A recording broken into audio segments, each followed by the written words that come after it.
between the Hilda as well as the Joyd, what makes up for a more valid tank/support option is definitely the Joyd instead of the Hilda. I mean, obviously Hilda is listed as a tank, but she should not be played as a tank. She should be played as an offlaner now. I like the carry from Claw Esports. It answers a lot. Let's see how this will shape up. A lot of long-range burst coming out from the Farsa as well as the Yisun Shin.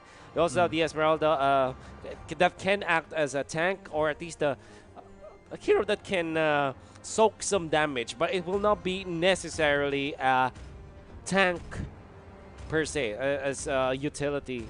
It's more of this Jawhead to act for EVOS SG.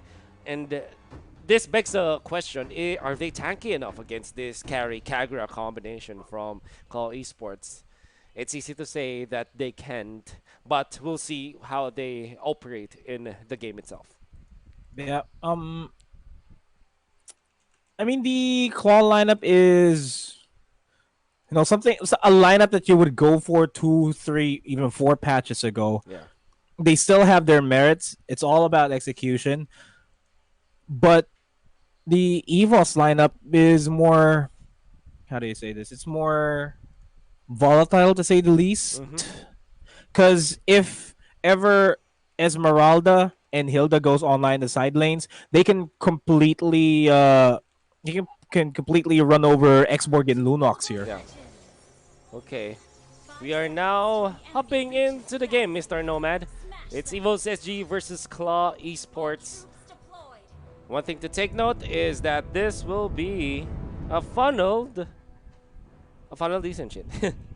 Nothing too fancy about that, but then a funneled carry on the other side. And look at this opening. They are going to start with their orange buff for Pokemon. Our Yisun Shin. Pretty standard opening here, to say the least. Kind of like a chess move. Yeah. You're almost always gonna have to want to secure your orange buff before an actual invade happens, and it looks like Claw is not gonna be opting to go for an invade. More time for Yisun Shin to secure his purple buff, but that timing is a bit off here because they did manage to secure the mid wave first before going in for the purple wave. For the purple buff. Man, if you recall earlier, no, it was yesterday. It wasn't earlier. Kind of feels like earlier, but yeah, there was another, as they said, is Hilda that was able to get important kills, while the Kagura is gonna be taken out early on. I wonder what happened. I'm sorry I missed that, but a 3-man gank squad coming out from EVOS SG made it sure that the Kagura will bite the dust. And they will continue on with the aggression here, as they did steal the orange buff there over at the Claw side of things. Yeah. Esmeralda going to be in a bit of a pickle here. Surrounded by 2 members. Loser Kid's going to be forfeiting that. Yeah. They're still going to be maintaining the presence, though. They will take the big grab now. Yep, top lane. Potato. With the Aeon as well. But nevertheless, they just fended off Echo on this Xborg. That tumble after the pop of the Firaga armor makes it sure that he gets away into very much safety. And just make sure to secure this turret too, as it opens up the top lane jungle, which would give them the priority here over the turtle. And that is exactly what Potato's doing. Making sure that the minion wave is going to get properly aggroed. Aeon goes for the ejection. Echo forces a flicker out, but he's still going to go down by the hands of Potato. Yeah, execute, makes it sure that he gets away that long-range zap in the middle. You can see Pokemon just poking this Kagura, but he's going to be able to run away. Kagura relatively safe now. And if we look at the equipment, which maybe we can check out later, or right now, it's 1.5k for the carry, and it's 1.8k on Pokemon, the Yisun Shin, and it's gonna get more as he secures the orange buff once again. So waiting for one of those big team fights to actually determine who's gonna secure the mid game. I think EVOS is waiting for just a spike here onto the turtle, because as soon as they get the turtle buff onto Pokemon, I believe that is what's That's immediately what's gonna happen. JPL takes down KSO for getting traded out himself. That opens up the mid lane. The turtle though. Aeon's gonna be ejecting DJ just to make sure that he doesn't interfere with the turtle take. Wow. Ultimate once again is gonna be popped in order to gain information as to where Claw is. Yeah, very smart move in there. Now Potato again just depleting the Firaga armor of Echo time and time again. You can imagine how many times Echo had to teleport back to base just to get the Firaga armor back, and definitely cannot stay in this lane. He's so under farm now. And that is and under level too. Yeah, under level and under farm. That's correct. So. And Potato's just doing a good job, just being the better the side lane here over at the top lane. That's right. I mean, the more times you force your opponents to recall, by force I mean kill your opponents, that's gonna be additional EXP and additional gold on your end. That's right. That your opponent's not gonna be getting. Yes. That's gonna be a matter of a single item that will turn the tides here. And as we see this, yep, Potato. Oh my goodness, he had to pop the last Insanity, and now the minion wave is going to be cleared out by the Hilda. And even if you look at the Hilda, he's not even touched at this moment. Now, in comes the carry. Look at the damage of the Hilda! Oh, the Predator became the prey, and easily they've taken the X-Borg. Carry thought that he can fight Potato, but Potato, with a massive amount of damage, gets the takedown. And because of that, there will be a pause. Can we say now that the Hilda is actually viable in the meta? Do you like it, Mr. Nomad, or are you looking for something more? I still feel like Hilda is more of a niche pick. You really can't. Hilda doesn't actually mesh well with a lot of the compositions here, solely for the fact that Hilda is a pure on dedicated fighter. Yeah, she can give the raw damage output in the early game, which would immediately translate into the mid game, but what else does she have to offer for the rest of the team? Compare that to Thumbs, Jawhead, Esmeralda, who have their own forms of CC. Hilda is more on a dual-centric CC. The other side laners in this game get an AoE CC that will eventually add to the firepower that the team has. And again, if you are confident with the Potato, with the Hilda, I mean, if you're confident with the Hilda, yeah, sure, go ahead, go for it. That's like what JP did yesterday. But yesterday, JP from Aura also picked up the Hilda, only managed to succeed once. Yeah. And, well, when he succeeded, it looks good. So it looks so good. But when they fail with it, you can see that Hilda, that's when you shake your head and call it a day and say, no, it's not yet. It's not yet the time for Hilda. That's how I feel about that hero. Maybe if we get to see more of players like now in the Mytel International Championship, wherein we are including all of the best in the region, and then if they continuously pick this up, maybe we can say that, yeah, sure, this is a viable hero. Just much like Eason Shin. I think after a day of watching a lot of Eason Shin was hit and miss, I can honestly say that it is definitely valid in the professional play. It's mainly because of how teams are playing it. And, oh man, Claw gets the rage on the JPL, but at what cost? Oh wow. He's dead. Exactly. And that's cool for down. Backline, Soul is diving in with the Falling Star Moon, but they are only used to the turn to push the damage out. What? No way! Gets the snipe with the flame shot as well on the loser kid. Oh wow! Threading a needle. Threading a. Yeah. I don't know. What's smaller than a needle? That's how narrow that was. What a great molecule. shot, man. Through the molecules, we are going to the, I forgot what it's called. It's from Ant-Man. That was a reference out there. But anyway, the Quantum Realm. There it is. It comes the last Insanity to secure this orange buff, but it will still be the Eason Shin to take it away from Red Side team, which is Claw ESports. Now onto the middle. That's a loser Kidix. Oh, needs to get more. Okay, Esmeralda overstepping into the bottom lane. That's Soul taken out.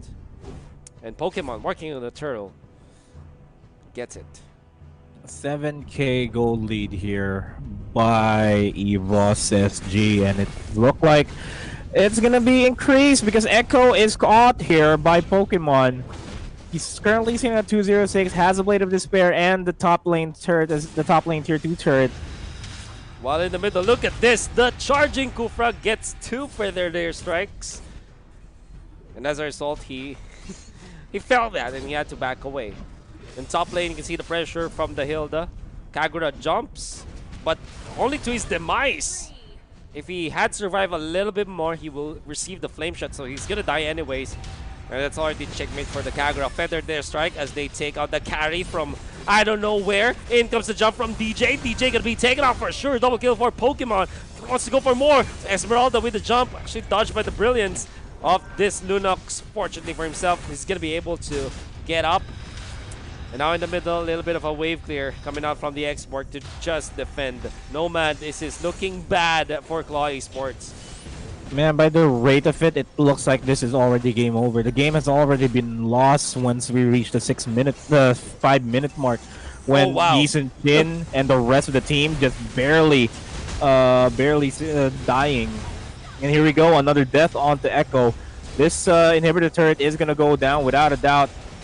Wide open on the bottom lane. Soul's just gonna be able to dwindle down the HPs there for the minions. Okay. Take care. Beautiful 4-man rage, but at what cost? He still falls down by the hands of Pokemon.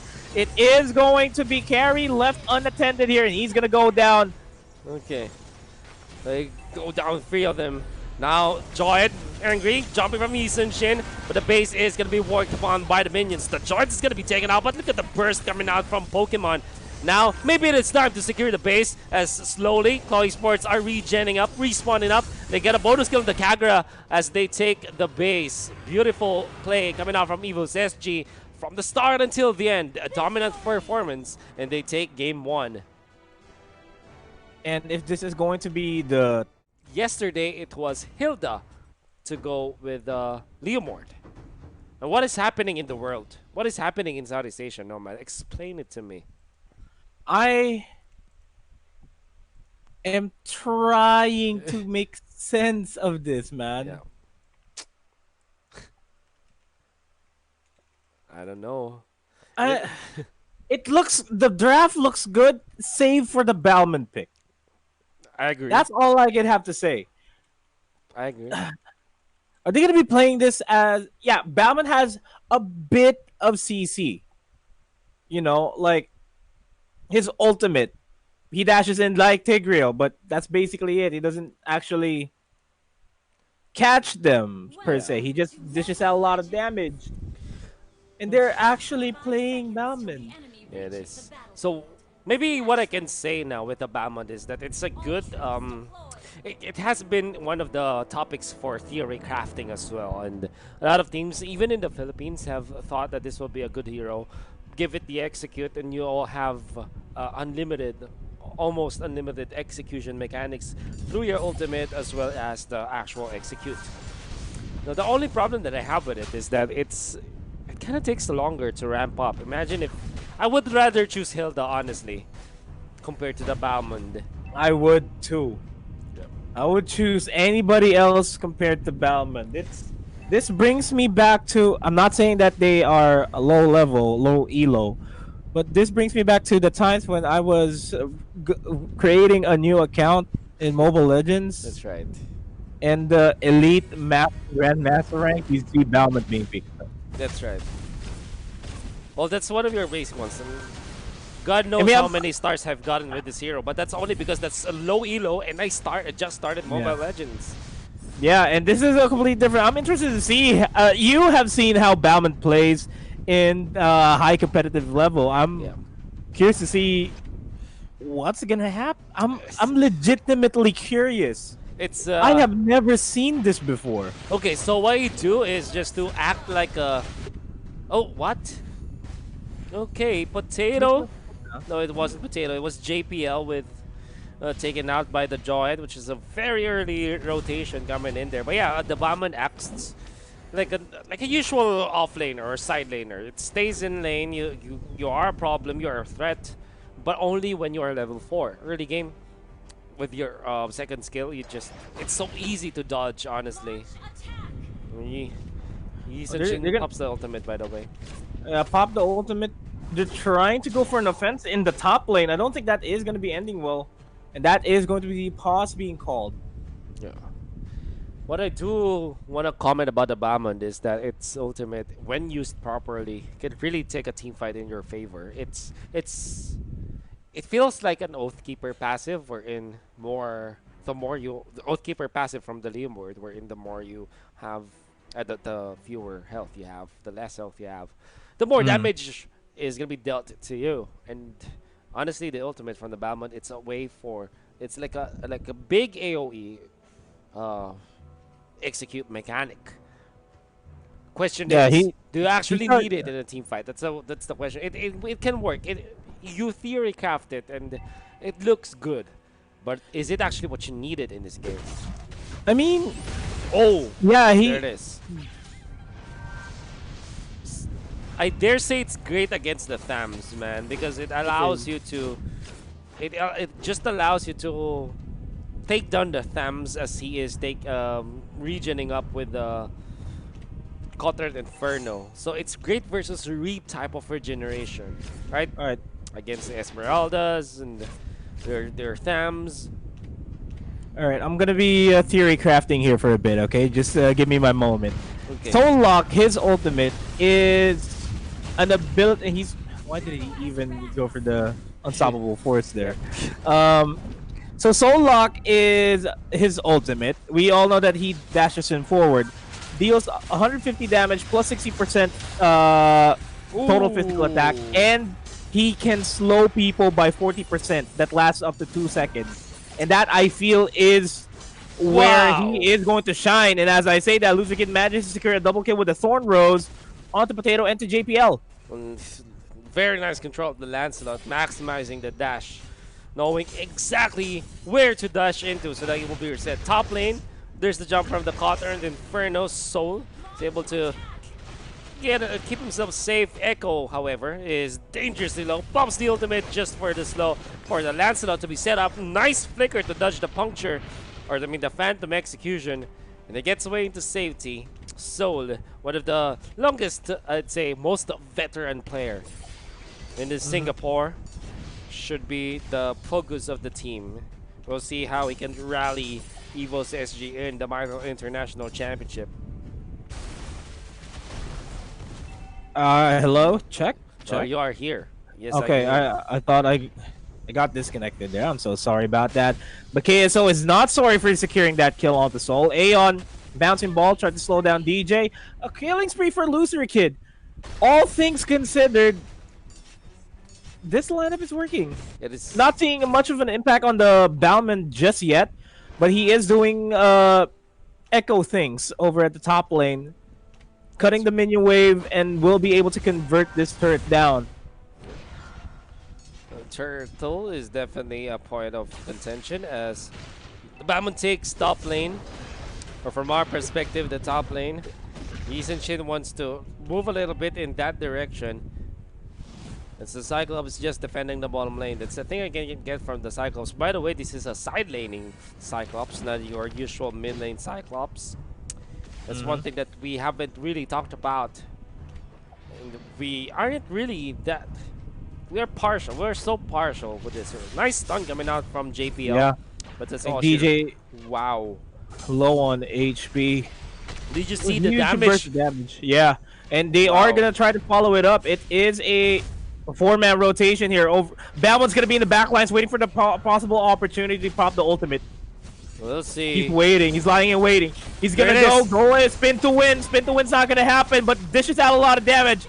Echo finally gonna be popping out the ultimate, but it is going to be a defensive ultimate, as a 1-for-1 trade over to the mid lane occurs. I did not expect Pokemon to go down that quick, but you mentioned it perfectly well. You called it out. Echo with the nice timing and positioning to set up for that kill. Now the turtle is the next target. But will they actually get it? Yeah.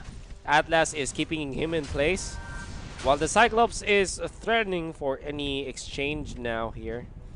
That means they will just back down into the middle. We go with jump from Aeon. Just no follow-up, however. This is so weird from Aeon. Committing the flicker this time, and he's gonna go down because of that. It's gonna be the fatal links, but Selena is gonna go down as well. EVOS SG, they're making a lot of mistakes now. And in comes another ejector. They take down the Thams.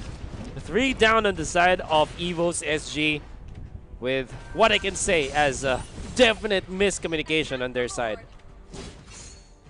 Yeah, that was a complete miscommunication. Again, we talked about this during the end of the draft where we were basically dumbfounded by the Bauman pick.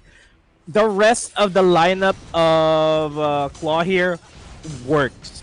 We got the Atlas setting up the possibility for the Fatal Links. Gina doing a good job on that Jawhead, making sure that the ejections connect. As I say that, the Falling Star Moon, not the Falling Star Moon, the Defended Airstrike is going to be committed there defensively to prevent any other additional pushes here from EVOS.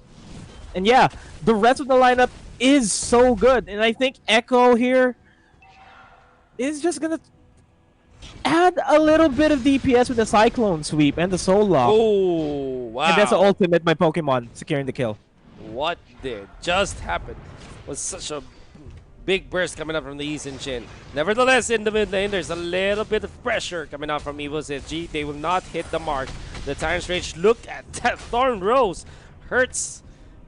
And I guess that EVOS SG should be more careful in the next coming minutes against this specific hero. Lancelot is already so farmed now, Nomad. In fact, he's got his Blade of Despair. And he's gonna hurt. Speaking of hurt, he is gonna be hurting Soul there. Thorn Rose brings him down to half HP. Potato takes down Gina though. And they're looking for another prize. Better Airstrike is gonna be committed onto Potato. Aeon looking for an opportunity, gets the... I think that was the flicker, gets the 4, man! Fatal Links, and that is going to be the... I would say that that should have went towards the side of Claw earlier on.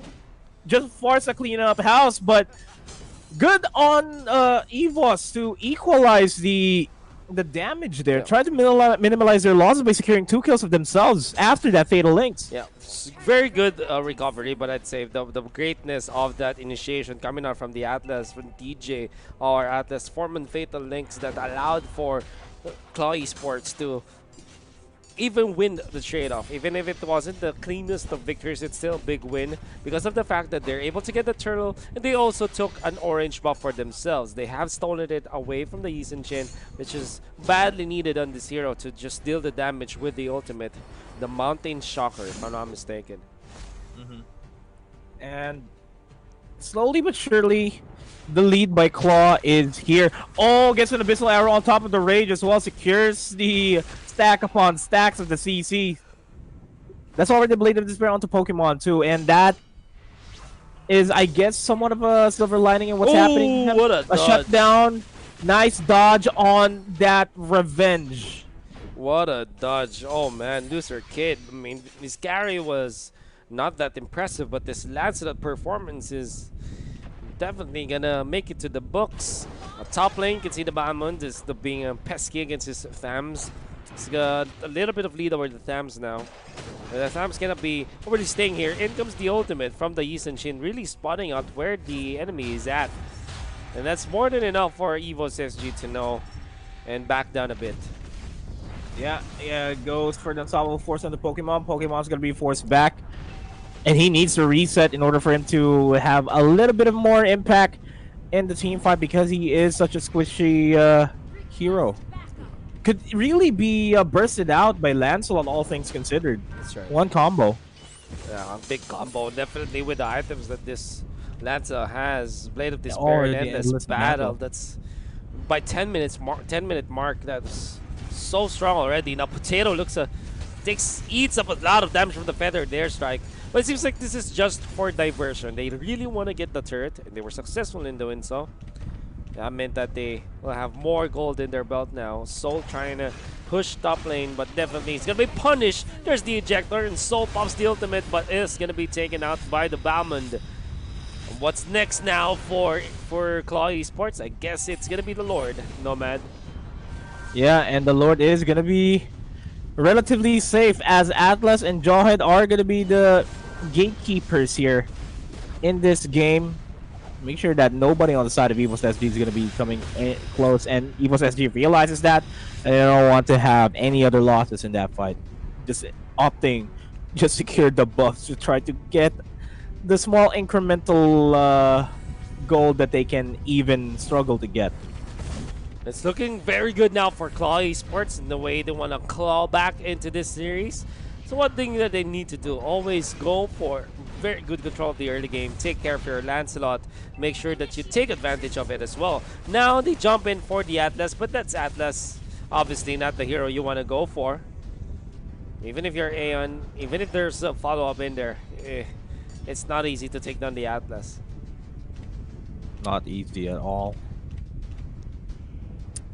Man, I mean, we saw a very impressive Atlas place yesterday. Atlas is not as showing just like yesterday. There it is. And as I say that, getting a 2-man, actually a 3-man, but the Purifies were popped there. Wow. That was a 3-man. That was a good attempt by DJ to go for a set. Drops their HPs incredibly low though. That's a bit concerning. What I want about comment about EVOS SG is that they had a marvelous defense in there. Could have sworn that with the threat of the Balmond as well as the Atlas, they were already afraid and they might not be able to defend because of how much they are affected mentally speaking. But EVOS SG hold it like a champ. It seemed like they aren't even that afraid of this farm that that Claw Esports were able to get. Now it seems like there will be another tussle around the red buff, orange buff. With the ultimate from the Yisen Shin, that is Claw Esports just backing down. We're going to be waiting patiently here. EVOS SG can still fight back here. Yeah.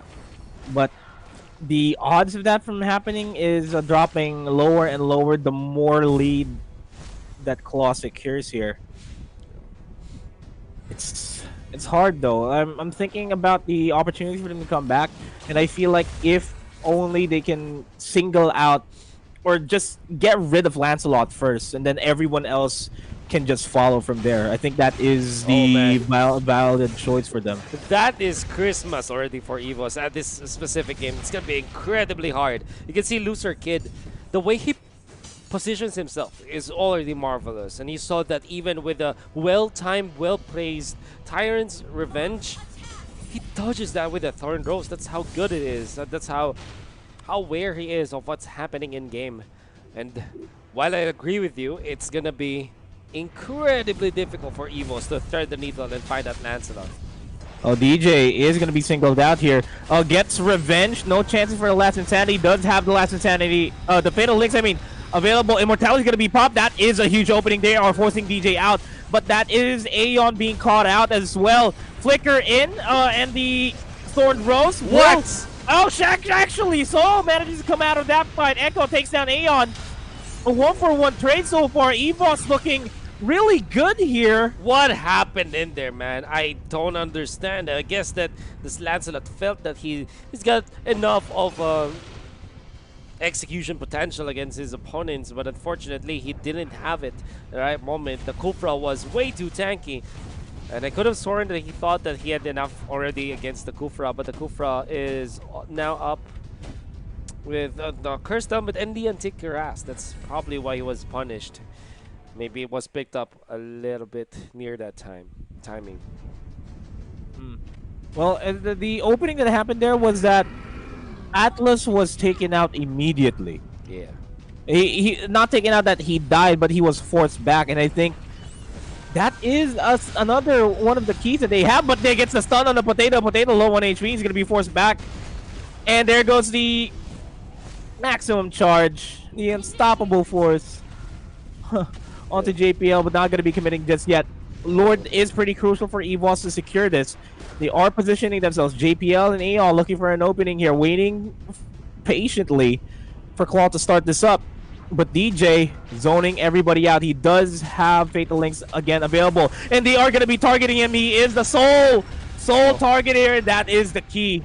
Wow. That is the key for that fight. You see how much how much value they put into that Atlas. They take him down. Now, want to go for Echo this time, but with the dash, the Bombman's able to turn away. Lord being worked upon by the rest of EVOS SG. I don't think that's a good solution now. So a little bit of push into the middle lane, but obviously that's just a minion wave and will not be able to complete that one. Onto the bottom though. Oh, what a setup from the Farsa as well as the Joy. They've taken one already. In comes Aeon, far too late. Cannot hit the Tyrant's Rage and the Puncture as well as the Phantom Execution. Takes down the Cyclops. It's going to be a kill on the Giant. Lancelot looking for the Yisun Shin. They switch places! And he's going to win that battle. Lancelot does have the immortality, so that's how he survives. Now, Feather their strike off the mark for the first one. But oh my goodness. He should not have moved there. He should not have moved. Oh no, he was far too afraid, and that meant a wipeout and claw. My oh my, that's a GG. I think that is. Man, I don't know if that was intended, but Gina did an ejection straight into the. Oh, no, that's not gonna be not gonna happen. But yeah, that was Gina going for an ejection straight into the feathered airstrike. Yeah. When I forgot who that was, when they were already out of range. That's right.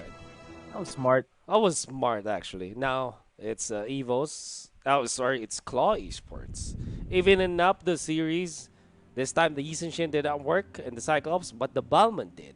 And we kind of eat our words now, but it's okay. It is what it is. It happens. And maybe this is now from Claw. As we're seeing the Thumbs and the Popol and Koopa. A Kufra, Farsa, and a Cho. And that is... I mean, yeah, Claw did come from a victory here, forcing this game number 3. With a Bauman that wasn't much of an impact in the game. But now the lineup, the roster is looking really good. And I think Claw is going to be opting for a Popol and Koopa tank here. Yeah, it's gonna be a utility / support Popol and Koopa, as we can see, and to go with it, we will see the Thams and the Joy. The Thams definitely the side laner now.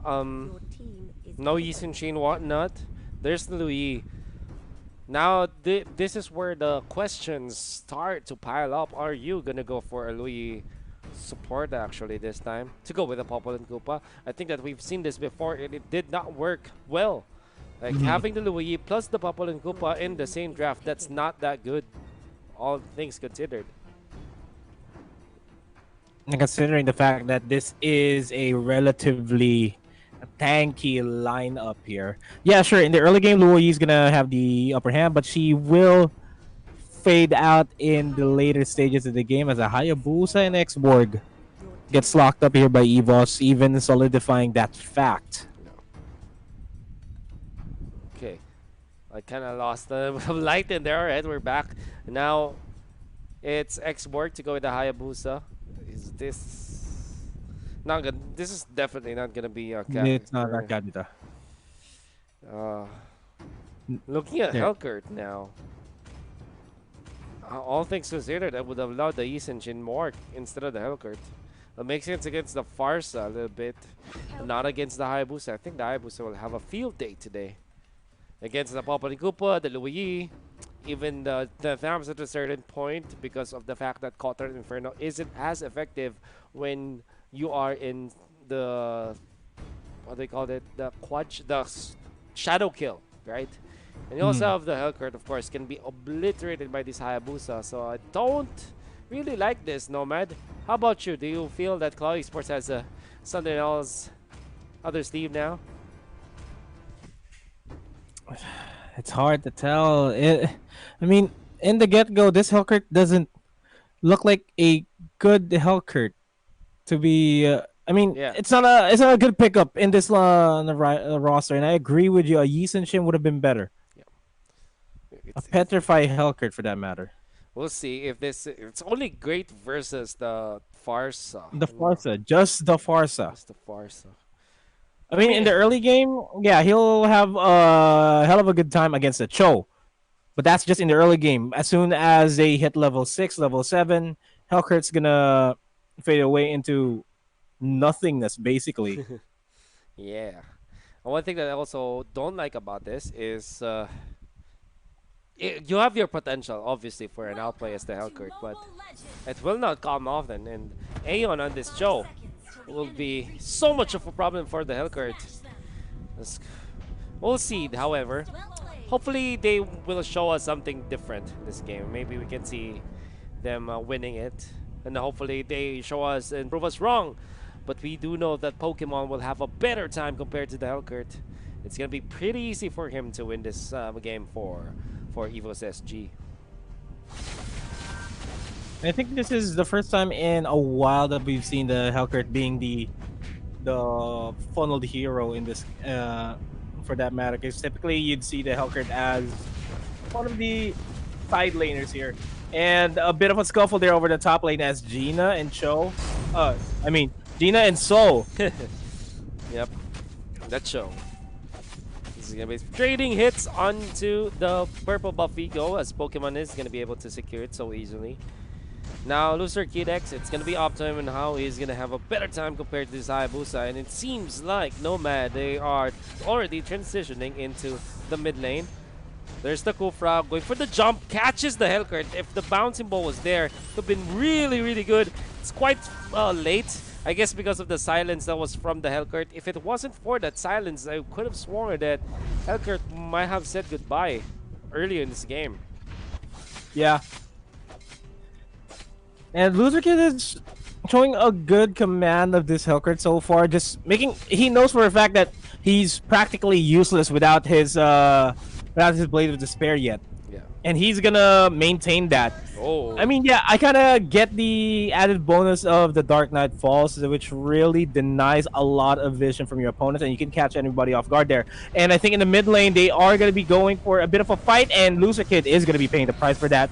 Yeah. Went for the Dark Knight Falls, not going to be enough. KSO is going to get focused on here by 4 members of EVOS. And they're very easy to take, man. That's Hayabusa. It's the debut of the Raptor Machete. No, it's just Nimble Blade at this point, and then went for the Shadow Kill. Nice timing. Loser Kid, he has a lot of problem against the Hayabusa, but not only that, the Farsa can also tear him down. Even when this Farsa is just at level 3, back when the fight happened, we know for a fact that the Farsa is already very strong. You can see that he's able to burst down heroes. Top lane, there you go. The setup from Soul and the takedown from Pokemon, while JPL and Aeon combines for a kill. And my goodness, EVOS SG are getting everything that they wanted. 5-0, 2 minutes in the game.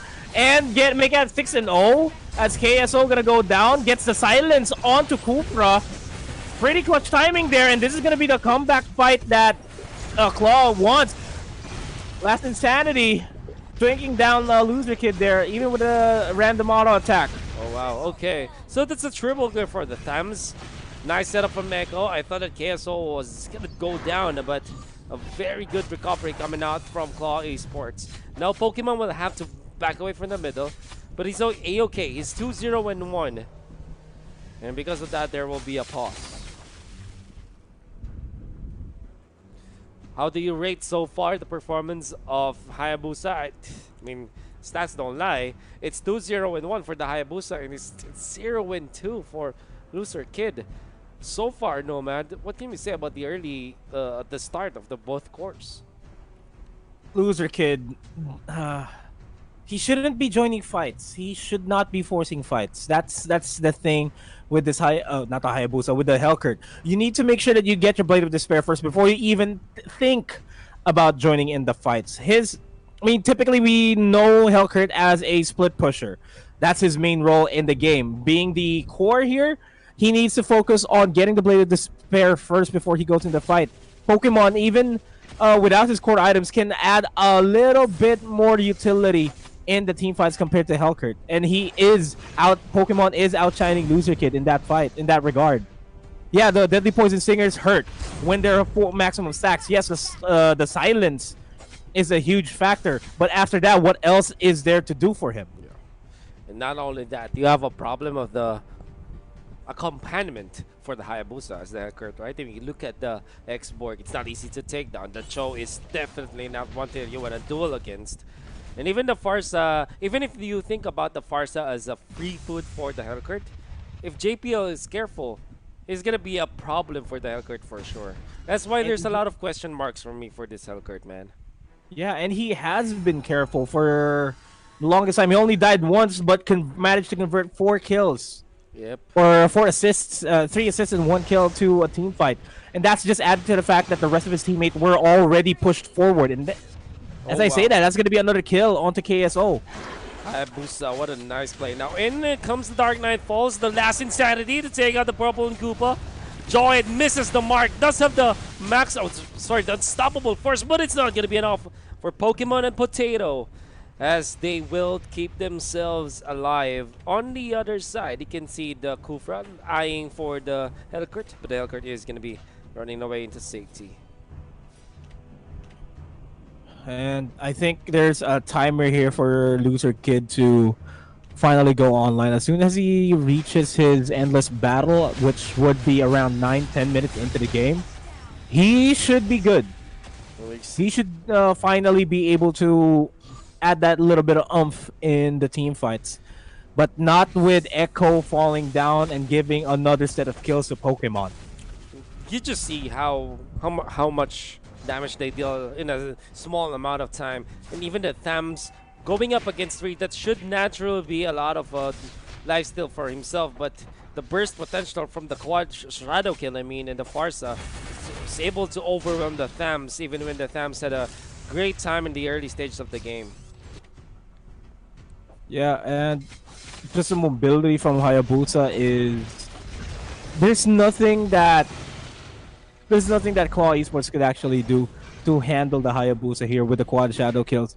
I mean, who are you going to be relying on CCs here? You're going to be relying on Jawhead, Popol, and Koopa. That's basically it. It's not even as hard of a CC as compared to Aeon with his Revenge or his Rage.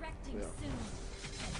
Seems like they will just slow down a bit, on the side of Claw Esports, but Cho as well as Kufra says, no, you can't slow down. We're gonna be pressuring you even as you're trying to take your own orange buff. They catch one. Look at the burst. Louis gonna go down. Now Hellcurt feels a little bit comfortable now, but Soul is gonna kick him out of this.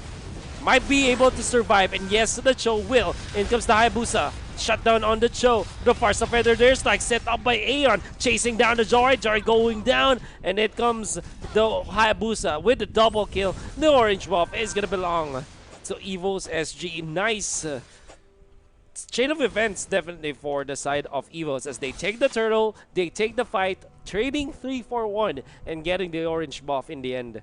Everything that they needed, and even the turret now, Nomad. It's a lot for SG. And it could have been worse for JPL. He was just lucky that he was in the farther right side, just at the edge of his feathered airstrike, within arm's reach with DJ, Gina, and KS. Oh, that's gonna be a complete burst down onto Echo. Oh goodness, that's how much damage they can deal. And let's see, will they get more? There's gonna be the Kufra taken out. Last Insanity gonna be used, fending off the attack from Claw Esports. And with all of the ultimates committed, it's just a 1-for-1, but a turret, the last outer turret in there. And Pokemon moving himself around this purple buff on the side of Claw Esports, maybe wanting to get another objective in there. Straight up chill out for Claw Esports and EVOS SG now. Man, this is not good. I've been throwing not good this entire Mytel International Championships, and every time I say that, it is really not good. It's Loser Kid 0-2 and 5, not securing kills. KSO being bursted out at any given opportunity. Gina not even able to convert any kills, even with a smart missile, even with an unstoppable force. And it's only really Thumbs and Popol and Koopa being able to secure the kills. And you typically do not want that do not want the brunt of the kills to be on your side laners and on your support. Hellkurt should step up here. Speaking of stepping up, he is in a bit of a scuffle there against Pokemon, and it already a testament to the fact that Pokemon is uncontrollable in this game. Heptasea's first item. Wow, that's how much damage he can dish out in such a short amount of time. And now with the Enel's battle, everybody who steps in the wrong neighborhood will be taken by the Hayabusa. Now in comes the way of the dragon. A little bit of life still for the Thanks. Not going to be enough as Soul as well as Pokemon take them. Oh, he want to jump from the Kufra. The timing is impeccable. And they'll get the kill on the Luoyi. Even the Joyed in the middle. They're getting everything that they wanted. EVOS SG. Look at that stun setting up for DJ. DJ gonna go down. And that's all of a sudden a wipeout. I mean, the Hellkurt died earlier. He respawned already. But that's technically a wipeout for EVOS SG. This might just be game.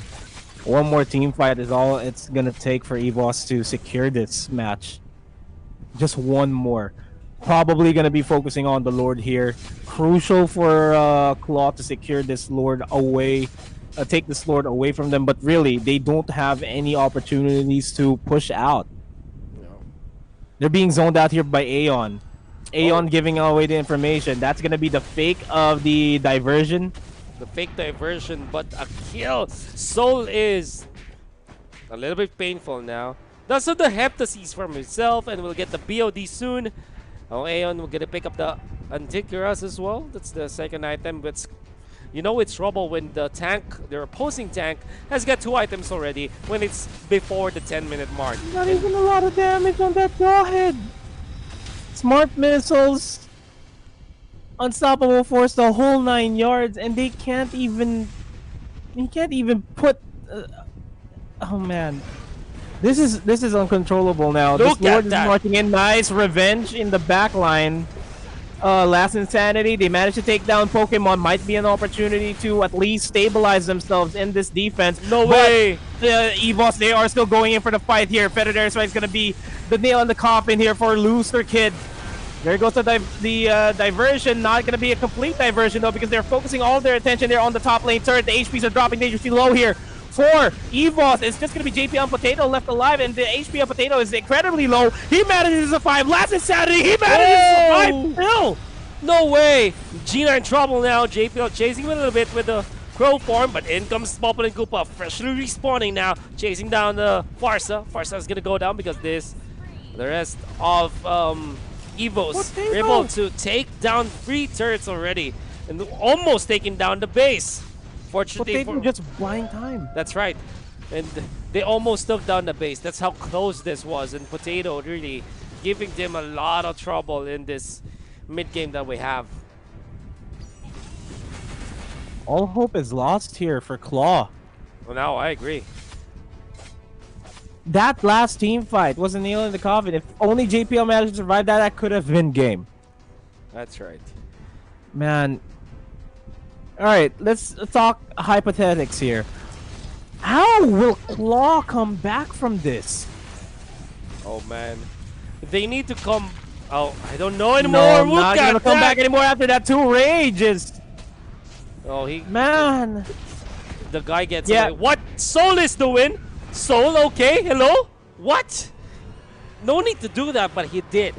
That's how Soul wants to... That's how much Soul puts... how to say this? Puts this in a more professional setting wherein he always wants to go for the victory no matter what. He's gonna do everything for it. Because of that, they'll get it. Even without minion. PH going up against TCN Alpha, or Team Cyanide Alpha, after this break. So, Nomad